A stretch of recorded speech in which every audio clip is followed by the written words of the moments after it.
আল্লাহর নবী সরকারের দোয়া নাম বলেন, আফদালুস সিয়ামি বা'দা রমাদান শাহরুল্লাহিল মুহররম। মাহে রমাদানের যে রোজা তোমাদের জন্য ফরজে আইন করা হলো, এই রোজার পরে দ্বিতীয় নম্বরে মুসলিম উম্মার জন্য, উম্মতে মুহাম্মদের জন্য গুরুত্বপূর্ণ, বরকতময়, ফজিলতপূর্ণ রোজা, তার নাম হচ্ছে মুহররম মাসের রোজা। সুবহানাল্লাহ। কখন রাখবো? প্রথম 10 দিন বেশি ফজিলত, প্রথম 10 দিন বেশি ফজিলত। আরো বেশি ফজিলত হচ্ছে আশুরার রোজা। মুহররম মাসে একটা দিন আছে, তার নাম হচ্ছে আশুরার দিন। আশুরা মানে আশারা থেকে আশুরা হয়েছে। মুহররম মাসের 10 তারিখে আশুরা বলা হয়। এই আশুরা নামটি একটা সুপরিচিত নাম, আর এই নামটি সুপরিচিত হওয়ার কারণে আমরা আশুরার দিনে বেশি বেশি করে খিচুড়ি বানায় খাই। কথা ঠিক আছে তো? আর যদি খিচুড়ির সাথে আরো কিছু জিকির আছে, হাসান হোসেন ইয়া আলী, বুক ফাটায় ফেলাও, কলজা ছিঁড়ে ফেলাও, কিন্তু নামাজ পড়া যাবে না, রোজা রাখা যাবে না। আছে না নাই বলেন? আরে আছে না নাই? তারা কারা? মুসলিম।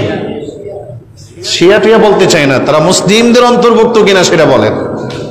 মুসলিমদের অন্তর্ভুক্ত নয়। আমরা পালন করব, আমরা আশুরা পালন করব, কিন্তু আশুরা কি জিনিস সেটা আমাদেরকে জানতে হবে। আশুরাকে নবী করিম সাল্লাল্লাহু আলাইহি ওয়াসাল্লাম আমাদের কাছে সম্মানিত করার কারণ কি? আশুরার দিনে রোজা রাখতে হবে, এই কথার হুকুম, এই কথার আদেশ নবী করিম সাল্লাল্লাহু আলাইহি ওয়াসাল্লাম আমাদেরকে কেন দিয়েছেন, এটা কি কখনো তালাশ করেছি? আমরা মনে করছি আশুরা মানে হচ্ছে হাসান হোসেন, অথচ হাসান হোসেন রাদিয়াল্লাহু আনহুর সাথে আশুরার সম্মান হওয়ার, আশুরার দিনের মর্যাদা বাড়ার কোনো সম্পর্ক নাই। হ্যাঁ, হযরত হাসান হোসেন রাদিয়াল্লাহু আনহু ইসলামের বীর সিপাহ সালাহ ছিলেন, ইসলামের পক্ষে কাজ করেছেন, সেগুলো অন্য ইতিহাস। আশুরা আমরা কি জন্য পেলাম, কোত্থেকে পেলাম, কারণ কি? যে কোনো একটা কারণেই তো। ইবনে আব্বাস রাদিয়াল্লাহু আনহুমা থেকে বর্ণিত, নবী করিম সাল্লাল্লাহু আলাইহি ওয়াসাল্লাম মদিনায় পদার্পণ করলেন, মদিনায় গেলেন হিজরত করে। যাওয়ার পরে ফাওয়াজাদাল ইয়াহুদা সিয়ামান ইয়াউমা আশুরা, তিনি দেখতে পেলেন মদিনার ইহুদিরা আশুরার দিনে রোজা রাখে। মুহররমের 10 তারিখ কি রাখে? ইহুদিরা রোজা রাখে। فقال لهم رسول الله صلى الله عليه وسلم, নবী করিম সাল্লাল্লাহু আলাইহি ওয়াসাল্লাম তাদেরকে জিজ্ঞেস করলেন, বললেন, মা হাযাল ইয়াউমুল্লাযী তাসুমুনাহু, মা হাযাল ইয়াউমুল্লাযী তাসুমুনাহু, এটা কেমন দিন যে দিনে তোমরা রোজা রাখো? ইহুদিরা বলে, হাযা ইয়াউমুন আযীম, এটা আমাদের আকীদা, বিশ্বাস হচ্ছে এই দিনটি একটি সম্মানিত দিন, একটি মহান দিন, বড় দিন। কেন? কারণ কি? ইহুদিরা বলে, আনজাল্লাহু ফীহি মূসা ওয়া কওমাহু ওয়া গরাকা ফিরআউনা ওয়া কওমাহু ফাসামাহু শুকরান। এই দিনটাকে আমরা বড় দিন মনে করি, সেই জন্য এই দিনে আল্লাহ পাক আনজাল্লাহু ফীহি মূসা ওয়া কওমাহু, মূসা আলাইহিস সালাম এবং তিনার কওমকে আল্লাহ পাক নীল নদ পাড়ি দিয়ে পরিত্রাণ দিয়েছিলেন। এই দিনেই আল্লাহ পাক মূসা আলাইহিস সালাম এবং তার উত্তরসূরিকে আশুরার দিনে আল্লাহ পাক বিজয় দিয়েছিলেন। সুবহানাল্লাহ। وغرق فرعون وقومه, আর ফিরাউন এবং তার দলবলকে নীল নদে চুবায় চুবায় মারছিল আল্লাহ পাক। সুবহানাল্লাহ বলবেন না?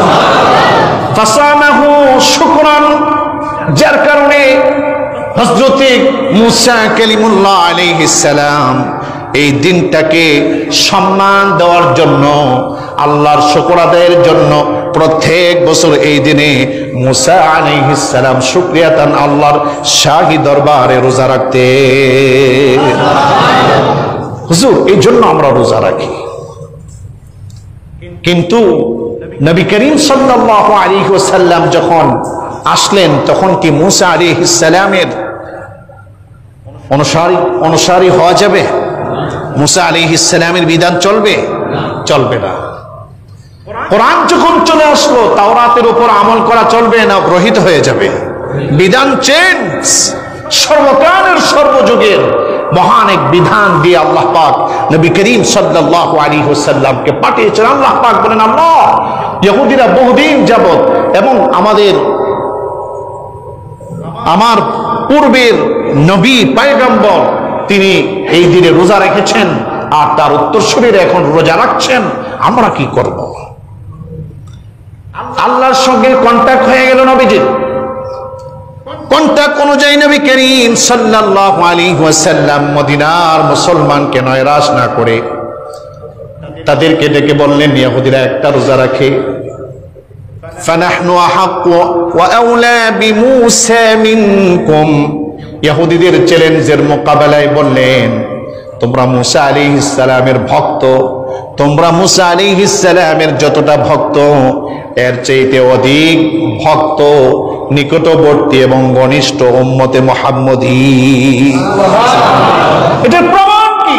প্রমাণ কি? আমরা যে মুসা আলাইহিস সালামকে ইহুদিদের চাইতে বেশি ভালোবাসি, এর প্রমাণ কি? মুসা আলাইহিস সালামের বিজয়কে আমরা তাদের চাইতে বেশি পছন্দ করি, আর ফিরআউনের অপদস্থ লাঞ্ছনাকে আমরা তাদের চাইতে বেশি পছন্দ করি, এর প্রমাণ কি? নবী করিম সাল্লাল্লাহু আলাইহি ওয়াসাল্লাম বলেন, এর প্রমাণ হলো সুমু ইয়াউমা আশুরা, তোমরা আশুরা রোজা রাখবা। তারা তো রাখে একটা, ওয়াখালিফু ফীহিল ইয়াহুদ, ইহুদিরা তারা যেভাবে রাখে তার ব্যতিক্রম তোমরা রাখবা। কেমনে রাখবা? ক্বাবলাহু ইয়াওমান ওয়া বা'দাহু ইয়াওমা, আগের দিন মিলায়া 9-10 দুইটা রেখে নেবা। সুবহানাল্লাহ বলবা, না হয় 10-11 দুইটা রেখে নেবা। সুবহানাল্লাহ। আর না হয় আরো আহসান, আরো সুন্দর রোজা রাখার আশুরার আমল হচ্ছে দুইটা না হয় 3টা রাখবা। 3টা হচ্ছে মুস্তাহাব। কেন? এই যে মূল পয়েন্ট আসছে আপনার শিক্ষা আশুরার। আমরা হাসান হুসাইন ইয়া আলী বলে বুক ফাটাই, নিজেকে কষ্ট দেই, কিন্তু আল্লাহ তাআলা আমাদের জন্য এখানে কি তালিম রেখেছেন? এই যে বলেছিলাম যে আশুরার দিনে উম্মতে মুহাম্মদীর আকীদাকে মজবুত আকারে পোষণ করার জন্যই, এবং ইহুদি খ্রিস্টান তারা কখনোই আমাদের বদ্ধ নয়। লা তাত্তাখিদুল ইয়াহুদা ওয়ান নাসারা, স্পষ্ট ভাষায় খুব বলিষ্ঠভাবে আল্লাহ পাক বলেছেন, লা তাত্তাখিদুল ইয়াহুদা ওয়ান নাসারা, ওই ইহুদি এবং খ্রিস্টানরা এরা কখনোই তোমাদের বন্ধু হতে পারে না, আর তোমরা কখনোই তাদেরকে বন্ধু হিসাবে গ্রহণ করতে পারো না। নবী করিম সাল্লাল্লাহু আলাইহি ওয়াসাল্লাম ইহুদি এবং খ্রিস্টান আর মুসলিমদের মাঝে একটি বন্ধনের বিভেদ করার জন্যই, পার্থক্য করার জন্যই বলেছেন, সুমু ইয়াউমা আশুরা, তোমরা আশুরার দিনে রোজা রাখো। ওরা রেখেছে, আমরা রাখবো না কেন? নাহনু আহাক্কু বিমূসা ওয়া আওলা বিমূসা, আমরা তাদের চাইতে আরো নিকটবর্তী, তাদের চাইতে আরো বেশি ভক্ত মুসা আলাইহিস সালাম। ওরা রাখে একটা, আমরা রাখবো 2টা 3টা, এবং পাশাপাশি ওদের সাথে আমাদের বন্ধুত্ব আর সামঞ্জস্য দূর হয়ে যাবে। সুবহানাল্লাহ। আপনি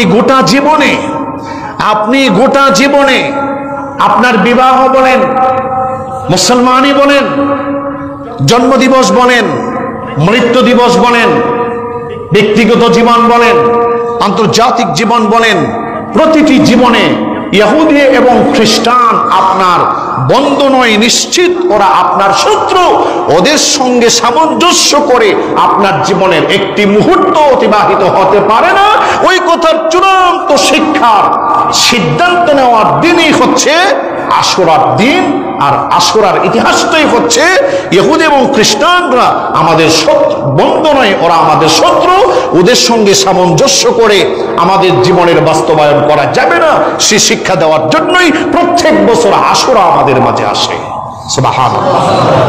কথাটি বুঝতে পারলাম তো? কতটা ডিপলি নবীজি আমাদেরকে কর্মসূচি দিয়েছেন। নবীজি যখন রোজা রাখার অর্ডার করেছিলেন তখন অর্ডারটি এত গুরুত্বের সাথে করেছিলেন। আনসারী সাহাবীদের এলাকায় এলাকায় ঘরে ঘরে লোক পাঠিয়ে দেওয়া হয়েছে। নবীজি বলেছেন, তোমরা যারা রোজা রেখেছো রোজা ভাঙবা না, আর যারা রাখো নাই বাকি দিন খাবা না। আমরা নবীজির কথায় আমরা তো খাই নাই, আমাদের বাচ্চাদেরকে খেলনা দোলনা দিয়ে বাচ্চাদেরকেও আমরা রোজা রাখিয়েছিলাম। সুবহানাল্লাহ। এবং শিক্ষা কি? খিচুড়ি খাওয়া শিক্ষা হচ্ছে, শিক্ষা হলো যে ইহুদি খ্রিস্টান ওরা আমাদের জীবনের কোন কর্মের সাথে তাদের সামঞ্জস্য না করাই হচ্ছে আশুরার শিক্ষা। সুবহানাল্লাহ। আজ থেকে তাওবা ইস্তেগফার করবেন। আরে জীবনে বহু জন্ম তারিখ পালন করছি। জন্ম তারিখের আকীদা জানেন? নবীজি জিন্দেগিতে কোনোদিন জন্মদিবস পালন করছে? নবীজির মৃত্যু দিবস পালন করছে? জন্মদিবস পালন করছেন নবীজি? তারে আপনার নবী যদি জন্মদিবস পালন না করে আপনি কে? আপনি তো নবীর উম্মত হওয়ার যোগ্যতাই আপনার নেই। আপনি কে? আমি দেখতে চাই না আর তদন্ত করতে চাই না। তদন্ত একটা পয়েন্টে হয়ে গেছে, আপনি করছেন কেন নবীজির উম্মত হতে পারেন নাই যতক্ষণ না পর্যন্ত আপনি ওই আকীদা পোষণ না করছেন। আমি যত বড় ব্যক্তিত্ব হয়ে গেছেন, আমার নবী জন্মদিবস পালন করে নাই, আমার জীবনে কোনোদিন জন্মদিবস পালন হবে না। কথা ঠিক না বেঠিক? আজকে এই কথাগুলো আমাদেরকে বুঝতে হবে এবং মানতে হবে। ছোট্ট ছোট্ট কারণে আমাদের ঈমান বরবাদ হয়ে যাচ্ছে। মেরে ভাই, নামাজ রোজা হজ যাকাত সবই ঠিক আছে, কিন্তু কোন দিক থেকে আমাদের ঈমান নষ্ট হয়ে যাচ্ছে আমরা হয়তো বা বুঝতেও পারতেছি। তো আসুন আমরা আমাদের আকীদাকে মজবুত করি।